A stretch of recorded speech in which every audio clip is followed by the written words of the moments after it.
What's going on, YouTube? V here. So today I'm going to show you guys my domain monarch deck profile. I really like domain monarchs a lot, guys, and a lot of the time players that play, especially in like a pendulum heavy format, this deck just thrives so comfortably because everyone's trying to create a pendulum board, and they're going to try to create a board that they're going to recycle and reuse with the pendulum monsters, and this deck just doesn't care. In fact, I got my invite this deck going X1 when Alkahis first came out and everyone was playing on the Metaphor train and people were playing all kinds of pendulum decks, and this deck just walked right through it, and people were playing totally awesome deck. This deck just, it didn't care. It was just like, cool, I'm going to create a domain lock on the board and you can't do nothing. And I think that people have forgotten about how viable this deck can really be. Especially with X4 coming out and we're getting Electrum, everyone's going to try to play Pendulum variants. And I don't know, I think this deck's really good, guys, really underestimated. And hopefully in the bans we get some more unlocks to this deck. This deck was really hit hard, really hard in the ban list.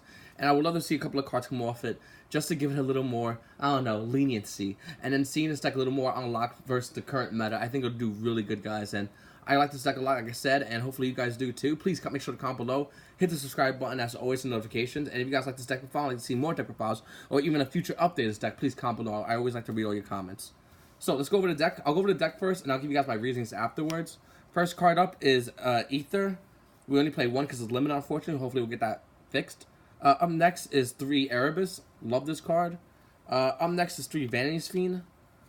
Then we have 2 Karaz, 1 Stalos, 3 Adia, which brings out the Eidos, which we have 3 of, 1 Mithra, 1 Maxi, and 1 Low Eater. So that's the monster count right there, guys. Up next, we have 3 Domain of the True Monarchs, 3 of Harkin of the Monarchin. Tenacity of the Monarchs, guys. Then we have 3 Return of the Monarchs. 2 Return of Monarchs. 2 March of the Monarchs. 2 Pot of Desires. A 1/1 Reinforcement of Army. Monarch Stormforth. Foolish Burial. Upstart Goblin. Pantheism. And then our trap line is very simple. We just have 2 the Prime Monarch, and 1 the Monarch Erupts. So let's go. We give our reasons for a lot of cards going back, because before I was playing 3 of these cards, and the Prime Monarch is a really good card, but due to the fact that we have Low Eater, that's reusable as well, and at sometimes even for free, depending if you have a current board. I like Prime a lot, but I think we're gonna need some more stuff in this deck. And I think we need more cards that's gonna allow us to stunt our opponent's board even more so. And the Monarch Erupts is another great card, guys. Activate this card only if you have no cards in your extra deck, and if you control tributes of a monster, negate the effects of all face-up monsters on the field, except tribute summon monsters. During your end phase, if you control no tribute summon monsters, send this card to the graveyard. So another great card, it's just a skill drain your opponent's board and allowing you to continue doing your Monarch plays. It's searchable. It's a continuous trap card, and like I said, this card's really good. I might even consider bumping up to 3. I just gotta do more testing between this and Level Eater, because this card right now is busted, and hopefully we'll get a ban any day, and this card will be banned. So there's that. Up next, the Monarch build I felt was pretty basic. What we have here, Foolish Burial. Some decks aren't starting to not play Foolish Burial, which is insane. You always play Foolish Burial. This card's amazing. Monarch Stormforth. I think this card was to come to 2, wouldn't be too crazy in the meta, to be honest with you. There's the Rhoda, and of course 1/1. And then I have 2 Pot of Desires. Now, the thing I feel with Monarchs is mid-game, you just burn out all your gas. You burn out all your gas, and you just don't have enough. And I think Pot of Desires will get you back in there. Alternatively, you're going to hit some pretty vital cards. It's inevitable. You're going to hit some vital cards. Don't be upset about it. Don't bitch about it. Just focus on and move on with what you currently have in your deck. Because I think I only want to resolve 1 Desires per game. I play 2 to see it a little bit better and easier, but I just want to resolve 1 Pot of Desires, and I think that Pot of Desires is a really good card, guys. But like I said, do not resolve 2. You just resolve 1. You're gonna lose good resource doing it, but it's gonna allow you to progress your game state. And anything that helps you progress your game state in a lockdown deck like this deck is gonna help you win the game. YuGiOh players always like to choose 1 or 1 and then play, it was like 1 and 2 in this scenario. I love the 2 and 2. I think March of the Monarchs is huge, especially when we have spirals out in the meta that's targeting. And if you have Advantage Empress with March of the Monarchs, it can't be targeted. They actually have to target March first, and the Advantage still stay on board. with Spiral Tough, and I think there's a lot of other decks out there. Purple Poison's gonna want to get rid of your lockdown cards, such as like Vanities, or even a Monarch with a domain, stuff like that. And March is going to protect your monsters. Alternatively, Return's also a great card because it allows you to keep going, to add more. Remember I said about Pot of Desires? This is yet another card that's going to allow you to add to your game state, so I highly recommend it. And then the rest is, once again, really basic. We have 3 of the Monarch Rotors and 3 Domains, which is a necessity card.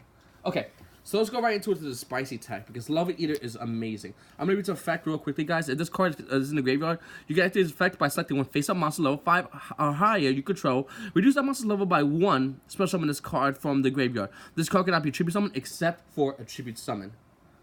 Right? Attributed except for a tribute summon. So what I like about this card is I can take any one of my Monarchs.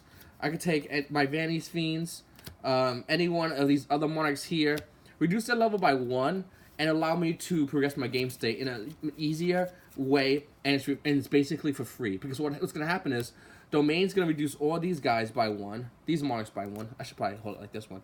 Domain's going to reduce these guys by 1, and the rest of these guys are all 1 tribute. Well, he'll be reduced by 1 as well. But the rest of these guys are all 1 tribute, and Lava Eater is going to allow you to, play 1 tribute per 1 tribute dot deck, and playing 1 tribute dot deck, with the Lava Eater that is basically reusable. So if I bring him out, who's now he's only 1 tribute, I can bring out a Lava Eater, use Lava Eater's effect, do that, and then bring him out, so on and so forth.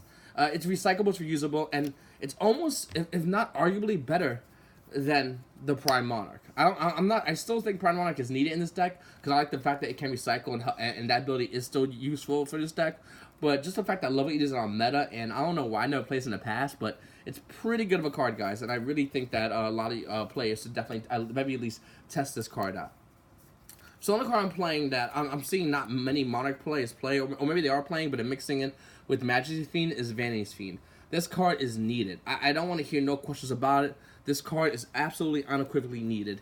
And I think that you're going to want to play this card at 3 due to the fact that dropping this card first turn is an insta-lock on your opponent. They instantly have to have an answer for this. Whether it be a Regeki, Dark Hole, Purple Poison, or Spiral Tough. They need an answer. They need that answer today. If they don't have that answer, they're passing the turn to you. Passing the turn to you when playing Monarchs is only going to allow you to further lock the board down. So I think it's huge having the Vanity's Emptiness at 3. Some people like Majesty's Fiend, which is not a bad Majesty's Fiend, which is not a bad card. I don't hate Majesty's Fiend. In fact, I have 2 on my side. I'm just not. I think Majesty's Fiend is a good card in certain situations, where Vanity's Fiend is just a great card in many situations. I also play 1 Max C, and another gripe I'm probably gonna get in this video is the hand traps. Where are all the hand traps? Well, this deck's already tight as is, and Max C is probably the most needed hand traps. Now, if you want to shoehorn in Ash Blossoms, if you want to shoehorn in Ghost Ogres, please be my guest. The only reason Max C's in here is because it allows me to progress my game state. That's all it is. Or stop my opponent from going off if it's going on their first turn. That's all it really is. And I'm saying Ash Blossom and Ghost Ogre isn't bad cards. Gamma, Draw and Lockboard. I'm not saying these are bad cards, but Max C helps the deck in a way to either stifle your opponent or allows you to get to other necessary cards to just next turn create a better board. So I think this was more important of a choice than Ash Blossom and the other card. Other cards I mentioned. Of course, we do 3 and 3. Some people like to cut this down to 2, but they're bad. You play 3 and 3. And then I play 1 Mithra. I love Mithra a lot. In fact, if I was to play 3 Mithra, I would probably play 2 the Stalos, the Mega Monarch, if I played 3 Mithra. Unfortunately, that plays not as fast as the other plays I currently have in this deck. I think Mithra is a great card, especially summons if you control a monster, and then you can attribute it, and then you get another tribute summon. That's what she does. I think that's great. But I don't know, guys. I think that looking at it looking at it from this current format, I think the best choice is this variant I have here right now. So let's go over. Yeah, no, I'll do this, and then I'll have the English. This is all English. Yeah. So let's put this in. So I'm gonna go over a couple of cards for you guys that I haven't seen in other Monarch Trip profiles that they've been discussing. So a lot of people are talking about Allure of Darkness and how Allure of Darkness is really good. You play it with Gofu, and there's a couple of little dark targets, and that's awesome. Well, Allure of Darkness is not bad, but it's you draw 2, you banish 1 in your hand. Whereas Pot of Desires is you're gonna banish 10, but you're gonna draw 2, and you're still gonna keep your hand. So you're not gonna lose 1 in your hand to basically land what's the equivalent of a +1. And I kind of like that a lot, guys. Let's do that, mommy and daddy. I kind of like Allure of Darkness a lot for that.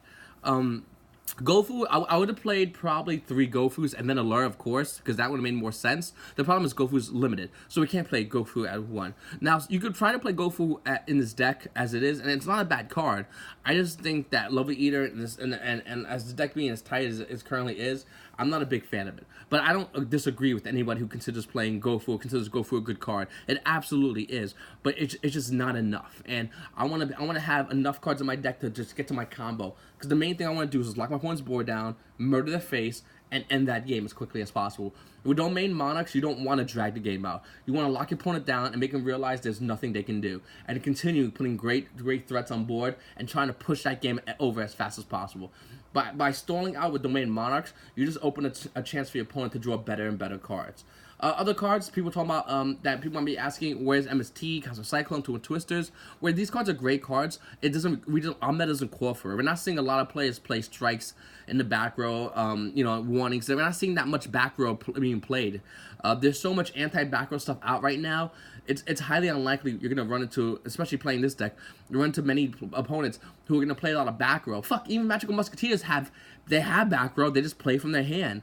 You're not seeing that much stuff go on like that. So I think that even though when I originally had this deck, when I was playing during the regionals, that one I got my invite, it wasn't bad. But the problem is, I think I played 2 MSTs, which wasn't bad. But I think that back row was a lot different than this back row. I think I'm going to see less totally awesomes, going further with the Domain Monarchs. And we're going to see, like I said, more pendulum variants, more variants of whether it be metaphors or more importantly, Magician pendulum variants. And I think the main thing this deck has to worry about is Purple Poison Magician.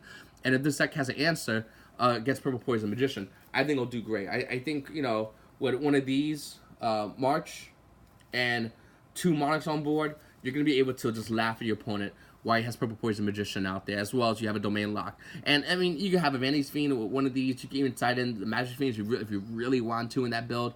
But, yeah, I think that it's just... This just plays out more better to your advantage. So guys, this is my Domain Monarch deck profile.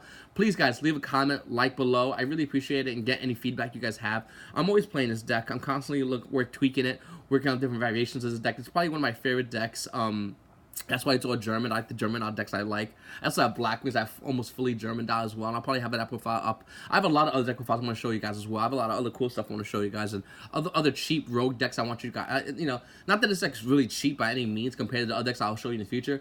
But this deck's definitely way less expensive and requires way less than what's demanded from the current meta that we have right now. So anyway, guys, it's your boy vctrfs. Make sure to subscribe to my videos for more deck profiles, more YuGiOh market watches, and all that jazz. Make sure to subscribe to all that and hit the like button. That's my 2 cents, boys. Take it easy.